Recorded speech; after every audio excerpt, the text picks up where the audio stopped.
Duh, sebenarnya mendingan di kampus nggak usah ngeluarin duit. Tapi ya udahlah. Nah, tadi adalah contoh kasus dari spiral of silence.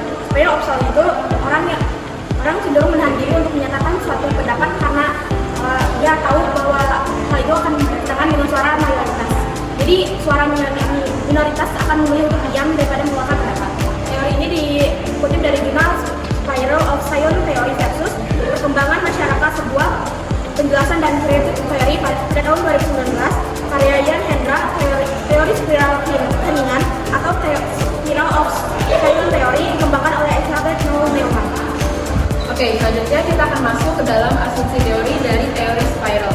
Yang pertama itu ada ketakutan akan isolasi sosial, yang kedua ada kemampuan mengukur opini publik, dan yang ketiga ada media sebagai domisili opini, dan yang keempat itu ada mereka yang merasa didukung, mayoritas akan lebih vokal, terus yang kelima ada mereka yang merasa diri itu terlalu terisolasi akan diam, lalu yang terakhir ada spiral dia meningkat secara bertahap.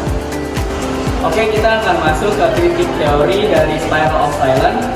Kritik teori adalah pendekatan filsafat sosial yang bertujuan untuk mengkaji dan mengkritisi struktur masyarakat, budaya, dan kekuasaan dengan harapan membawa perubahan dan pembebasan dari penindasan. Ini bukan hanya ingin memahami dunia, tapi juga mengubahnya.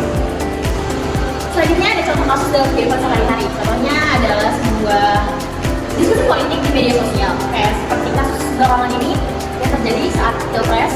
Ada kelompok 02 yang mendominasi forum diskusi di media sosial. Nah, lalu bagaimana respon dari di luar kelompok 2 tersebut? Tentunya mereka memilih diam dikarenakan takut untuk bersuara, karena takut bahwa opini dan pandangan itu berbeda oleh mayoritas. Lalu yang kedua, contohnya adalah sebuah kelompok belajar ataupun dalam suatu komunitas seperti yang tadi video tadi, bahwa dalam kelompok belajar kalau misalnya mereka punya pendapat yang berbeda dari kelompok yang lain atau dari anggota kelompok yang lain, dia memilih untuk ikut aja, memilih untuk mengikuti saran dari anggota kelompok lain karena hanya dia sendiri yang memiliki pendapat dan pandangan yang berbeda. Jadi mereka lebih memilih untuk diam dan juga tidak mau mengungkapkan pendapatnya mereka. Lalu kesimpulan dari Spiral of Silence ini, dan Spiral of Silence ini adalah bagaimana cara minoritas takut untuk mengungkapkan pendapatnya di kaum mayoritas karena ditakutkan untuk dipandang aneh, dipandang berbeda. Pokoknya semua hal yang negatif ditakuti oleh minoritas itu sendiri dan memilih untuk diam. Saya dari Sri Najian dengan NIM 44 13 94.